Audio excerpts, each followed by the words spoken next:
не са в очакване за грабването, не са очакване, защото утре му да не живеем. Хората в нищо не са очакване. Разбирате ли за какво става въпрос? Просто си правят едно приказко, едно мислене, Сатана омайва главите им. Разбирате ли? И умряли му тежава да яда, да отиде в ада за винаги. Забавлява ги с работа, забавлява ги с Фейсбук, забавлява ги с компании, забавлява ги с разходи, забавляване с бизнес, забавляване с футбол, забавляване. Просто всякъде сме забавляване. Разбирате ли? И по този начин Сатана убива да мислиш за Бога. Убива мисленето ти. И ще ви кажа хората защо става така. Причината е защото не търсиш Бога. Сега тази вечер, ако сърцето не е разположено за Бога, и причината, защото не търсиш Бог. Не търсиш Бог. Чакаш една църква. Нямаш молитви, нямаш слово, нямаш нищо. Позволяваш се както искаш, така правиш. Позволяваш както искаш, така се говориш. И това, знаете ли какво? Това смуща целите живот. Смуща духът ти, смуща умът ти. И ти ставаш, когато правиш всичко това, което пред Бога не е добре и не търсиш Бога, всичко това вреди целият ти живот, цялото сърце, целият ти дух. И ти не си в разположение, търсиш Бог. Ти не ставаш за разположение. Освен да овкаш, освен да кажеш, какво се случва? Защо? Защото не търсиш Бог и се позволяваш както нещата, както искаш, така се ги правиш ти. Не както Господ. Не искам тая църква да отиде в ада. Не искам да гледат очите ми хора, които отидат в ада. Адът не е за теб. Промени се. Реформирай се. Откъсвай света от сърцето си. Отдай го. Изкарай го. Изкарай го! Личи се, че в сърцето ти е света. Не във всички, естествено, но в някои.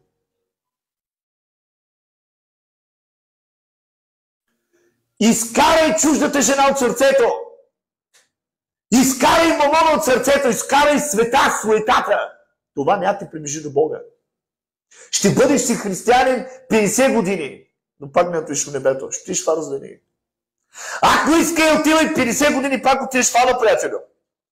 Ако просто не си посветен, ако просто не си посветен християнин,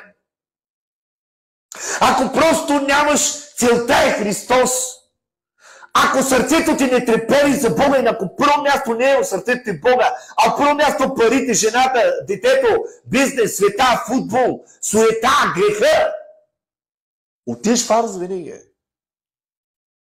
Това е истина. Това е истина. Това не е лъжа. С лъжата ли трябва да се съгласите? Но с истината винаги трябва да бъдеш съгласни. Много хора днес са толкова заблудени, дори хора, които проповядват и хора, които слушат проповедници. Много са заблудени. И са способни да приемат една ерес, една заблуда, които идват проповедникът, който живее проповедникът и който слуша хората, които ги слушат. И те се заболяват една измама, една лъжа. Бог те обича, Бог е Бог е благодат, много пари трябва да имаш. Приемат една ерес и хората се забавляват в това. Докато душата стене в нея или в него. Докато сърцето не е готов, не е приготвен за небето.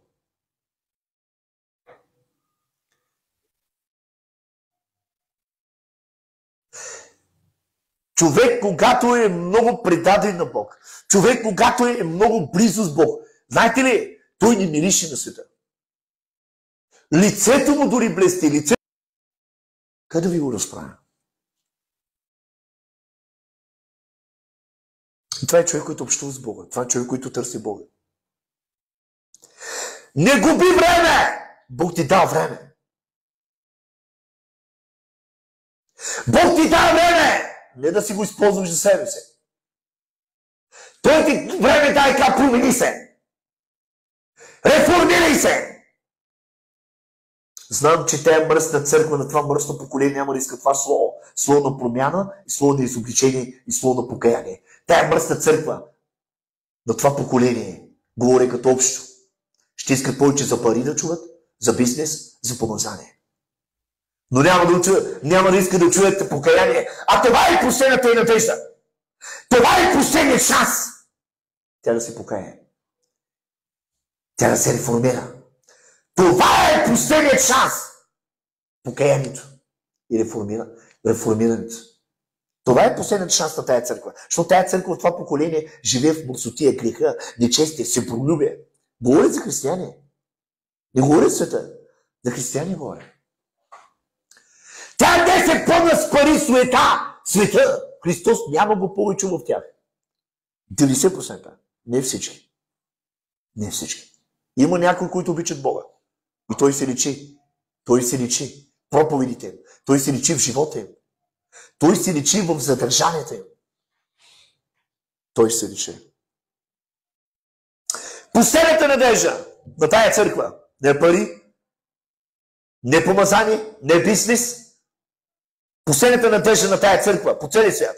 В България, християните, Бургас, квартала. Последната им надежда е покаяние. Последната надежда е покаяние, реформация, промяна.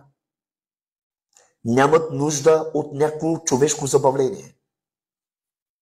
Да си пеят 3 песни, да попеят човешка проповед половин час и да се тръгнат. Нямат нужда от това. Имат нужда от покаяние, имат нужда от изобличение, имат нужда от реформиране. Ще ми кажа защо хората нямат това преживяване. Няма го духът. Когато Святия Дух ти си с Бога, Святия Дух винаги ще те изоблича. Ще изобличи дори всяка твоя дума, когато говориш неправилно. Ще изобличи дори където гледаш, защото Той е свят Бог. Той е свят Бог. На църква да не дойдеш, ще те изобличи. Ще правиш далаверици, ще те изобличи. Говоря, ако си Божи човек. Но щом не те изобличава Святия Дух и се правиш нещата, изглежда, че съвестта ти е изгоряла вече. Изглежда духът вече като остава. Църква не те спася. Събуди се. Да чуеш проповед от помазан човек не те спасява. Да отидеш при помазан човек не те спасява. Ти лично трябва да си добре с Бога.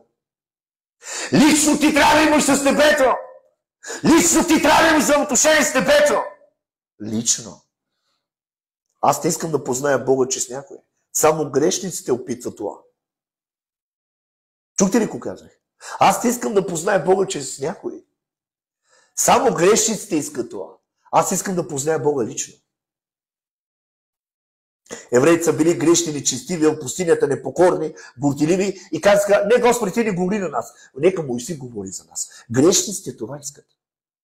Но праведниците искат лице си в лице да останат. Те не се страхуват, че Бог ще ги убие.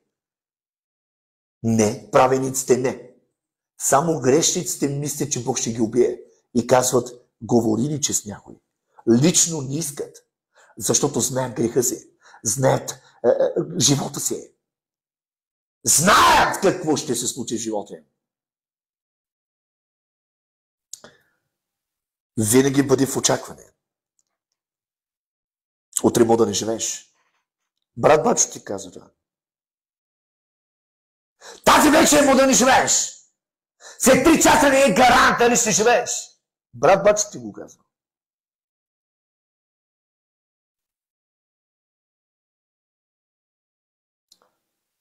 Вземи Бог на сериозно. Душата ти не е зада. Адът не е за теб. Това място не е за преживяване за човекът. И затова вземи Бог на сериозно. Поправи с Бога взаимоотношението си. Ако имаш блуз в сърцето, изкарай го. Ако имаш непокорен дух, изкарай го. Ако имаш суетен дух, изкарай го. Ако имаш себролюбически дух, изкарай го! Изкарай го. Да не ти го изкара Бог.